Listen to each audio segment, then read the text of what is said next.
दुनिया में world order फिलहाल बदल रहा है। एक तरफ जो ताकतवर अमेरिका है वो और ज्यादा ताकतवर हो रहा है, दूसरी तरफ रशिया है जो ताकतवर तो था लेकिन पिछले 4 साल से यूक्रेन के साथ जंग में है, तो वो लगातार ड्रेन होता जा रहा है। जिन देशों पर उसका प्रभाव था उन देशों से भी सत्ता बदल रही है और उन देशों में भी अमेरिका की समर्थित सरकार अब आ रही है। साथ में आज खबर जुड़ी है पाकिस्तान और रशिया को लेकर। रशिया और पाकिस्तान के बीच नजदीकी पिछले दिनों में देखने को मिली है। रशिया ने भारी निवेश पाकिस्तान में करने की बात कही है, वहीं पाकिस्तान ने भी अपनी सीक्रेट सेल रशिया में शुरू कर दी है। यह सीक्रेट सेल क्या कुछ रशिया में कर रही है, पाकिस्तान की इतनी हिम्मत कैसे हो गई कि रशिया में उसने अपनी सीक्रेट सेल खोल दी है।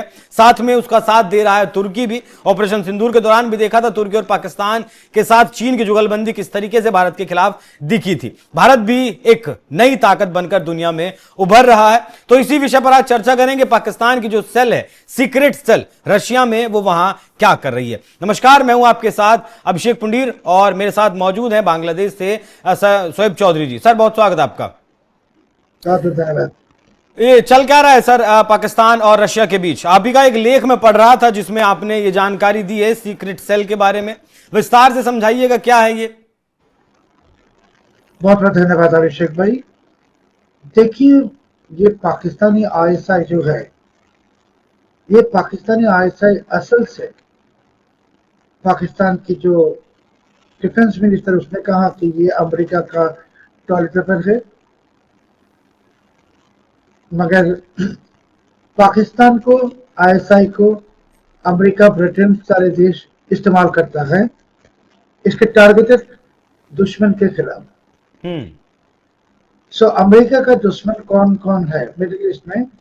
ईरान है, पर्शियन गल्फ में, और है यूरोप में रशिया, एशिया में चाइना। सो ये जो पाकिस्तान के साथ जो चाइना की दोस्ती है, ये दोस्ती के पीछे पाकिस्तान चाइना के खिलाफ भी जरूर कुछ करेगा, कर भी रहा है। अब तक सामने नहीं आया, मगर रशिया वाला आ गई। रशिया में तुर्की ने एक दफ्तर खुला है, तो तुर्की के home ministry, internal affairs ministry, खुफिया एजेंसी।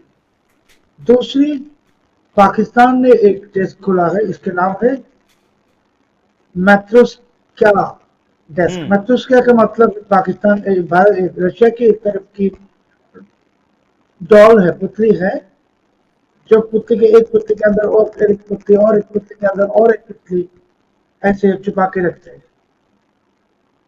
सो ये मैत्रोस्क्या डेस्क जो खुला है मॉस्को में, और इसका एड्रेस भी है, आप देखें, आपने देखा है हमारी रिपोर्ट में, क्योंकि रशिया को नुकसान पहुंचाना है अमेरिका का। सो ओपनली तो अमेरिका रशिया में कर नहीं सकते कि नजरबंदी है, नजरदारी है। अभी पाकिस्तान के जरिए जा रहा है। तुर्की ने जो ऑफिस खुला, उसके मकसद है कि रशिया से न्यूक्लियर सीक्रेट्स को और वेपन सीक्रेट्स को चोरी करके अमेरिका के पास दे देना। दूसरी तरफ जो पाकिस्तान की जो डेस्क है आईएसआई की, इसके 4 मकसद है। पहले मकसद है कि रशिया के अंदर सीआईए की तरफ से एजेंट रिक्रूट करे। दूसरी बात है, दूसरी टारगेट है कि रशिया के अंदर से जितने भी सीक्रेट इंफॉर्मेशन खरीद सके, इंफॉर्मेशन लेके अमेरिका के हाथ में दे दे।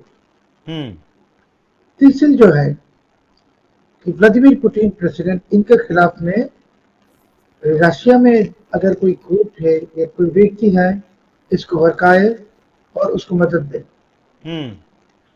चौथी, सबसे जो बड़ी और डेंजरस है कि ये रशिया के प्रेसिडेंट को हत्या करने के लिए क्रेमलिन के अंदर एजेंट लगाने की कोशिश में है। सो ये 4 टारगेट अभी सामने आ गई पहली दफा दुनिया में।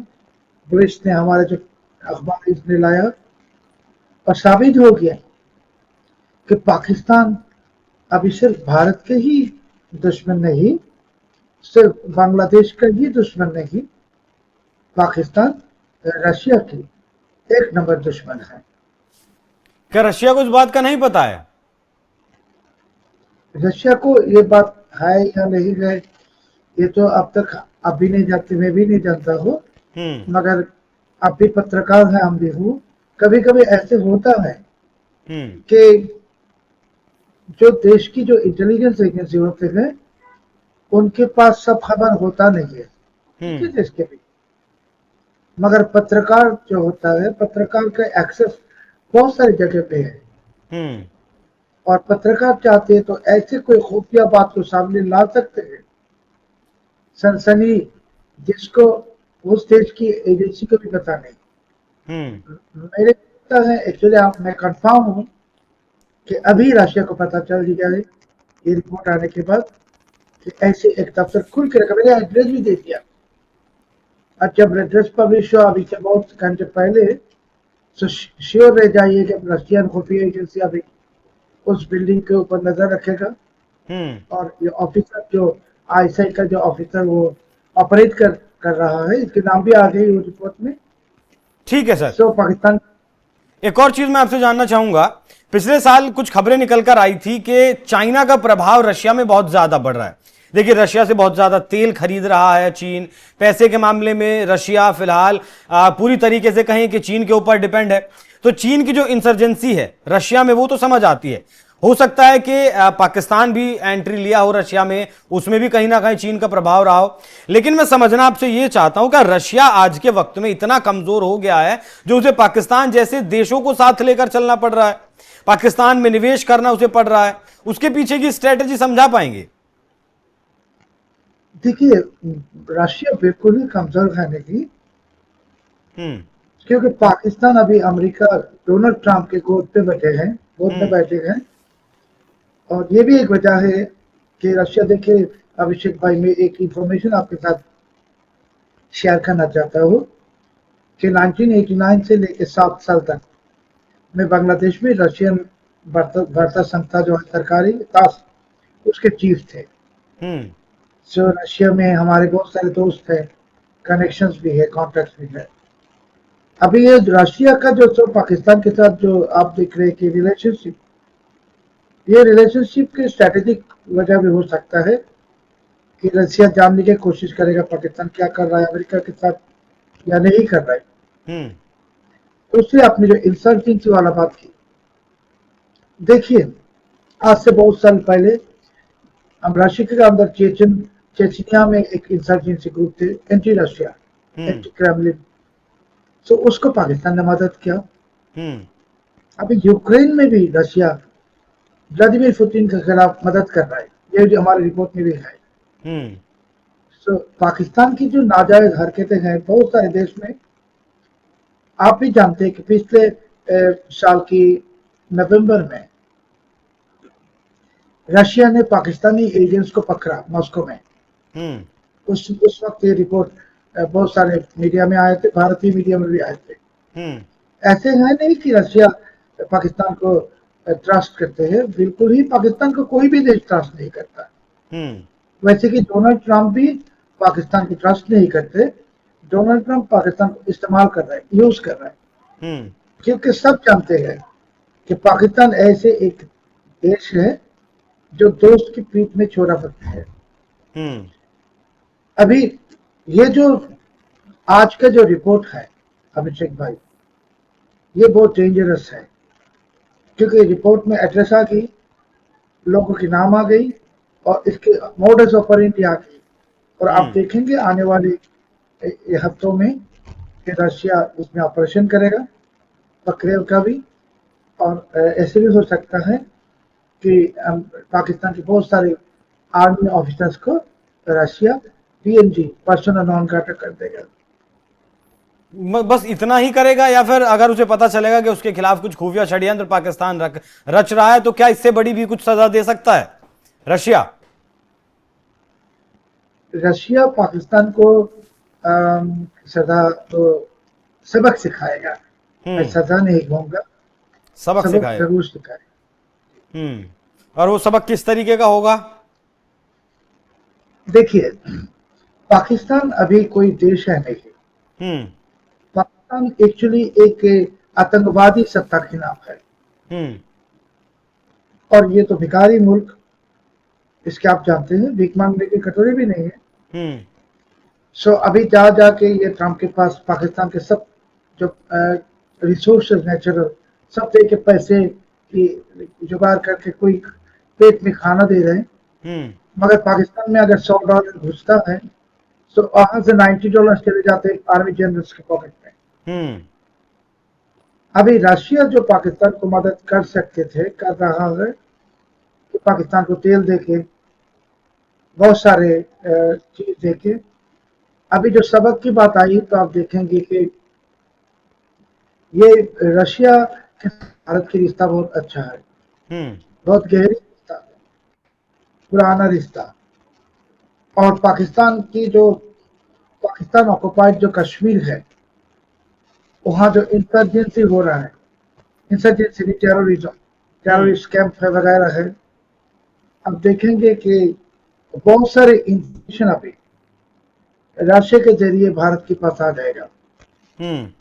और आपको एक बात याद रखना बहुत जरूरी है अभिषेक भाई, कि बांग्लादेश की जब वॉर ऑफ इंडिपेंडेंस चल रहा था, उस वक्त सिर्फ 2 मुल्क बांग्लादेश के फेवर में थे। एक्चुअली 3 मुल्क, भारत, रशिया और इजराइल। हम्म। और उस समय से पाकिस्तान भारत को, रशिया को और इजराइल को दुश्मन मानते हैं, दुश्मन की तरह देख रहे हैं। और इसके वजह से 1980s में जब ये सोवियत आर्मी जब अफगानिस्तान में ऑपरेशन चलाए थे, आप जानते हैं, उस वक्त पाकिस्तान सोवियत के खिलाफ काम किया, CIA से पैसा लेके। हम्म। सो पैसा तो लिया, पैसा लिया सालों तक। इससे बाद पाकिस्तान का एक टारगेट थे कि सबक सिखाना रशिया को, सोवियत यूनियन को, कोशिश किया है। और अभी भी वो कोशिश जारी है पाकिस्तान की। पाकिस्तान की नजर में भारत और सोवियत यूनियन बराबर की जिम्मेदार कि बांग्लादेश को बनाने में के लिए। हम्म। अभी ये बांग्लादेश को बना जो बदला लेना चाहते हैं भारत के साथ, आप जानते हैं, ये टेररिस्ट अटेम्प्ट कर रहा है वहां पर। और ये अभी रशिया के बाद भी भारत एक सुपर पावर है, अभी दूसरी सुपर पावर आ गई रशिया। रशिया के खिलाफ भी पाकिस्तान है, और ये जो रशिया के साथ जो पंगा लेना, भारत के साथ पंगा लेना, पाकिस्तान के लिए बर्बादी होगा। और पाकिस्तान धीरे धीरे बर्बादी की तरफ। बर्बाद तो सर पहले ही है। अच्छा, एक और आखिरी सवाल, छोटा सा जवाब चाहूंगा आपका, इसमें मुनीर का कितना रोल है? मुनीर का पूरा ही रोल है कि जो मॉस्को में अभी जो नया दफ्तर खुला है उन्होंने जनवरी में, ये तो मुनीर, आसिम मुनीर के साथ डोनाल्ड ट्रंप की मीटिंग होने के बाद आसिम मुनीर ने वाशिंगटन में CIA से मीटिंग किया, और उसी बाद ये दफ्तर खोल दिया। आप कह सकते हैं कि ये दफ्तर आसिम मुनीर ने खुला है ISI को देके। और जो कुछ हो रहा है ये इसके पूरी की पूरी जिम्मेदार आसिम मुनीर है।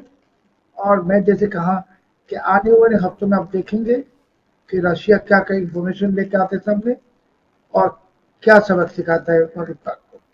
हाँ, नहीं, क्योंकि ईरान के साथ भी गद्दारी ये पाकिस्तान कर रहा है, उसके ऊपर फिर रशिया के साथ गद्दारी कर रहा है, सिर्फ किस लिए अमेरिका से उसके टुकड़े, उसका जो कटोरा है उसमें कुछ डॉलर के टुकड़े डाल दिए जाएं। अब मुनीर मतलब चढ़ तो बहुत रहा है, लेकिन जितना तेजी के साथ चढ़ रहा है उसका अंजाम भी उतना ही बुरा होगा। और रशिया कोई ईरान नहीं है, वो उसे ठोकेगा भी और घर में घुसकर ठोकेगा। इतना मादा अभी भी रशिया रखता है, भले ही वो 4 साल से युद्ध में हो। बाकी चौधरी साहब, बहुत धन्यवाद आपका हमारे साथ जुड़ने के लिए, ये जो चर्चा है इसको आगे बढ़ाने के लिए, खुफिया जानकारी एक तरीके से देने के लिए। बाकी दर्शकों, आप लोग इस विषय पर क्या सोचते हैं, कमेंट बॉक्स में अपनी राय जरूर दीजिएगा। नमस्कार।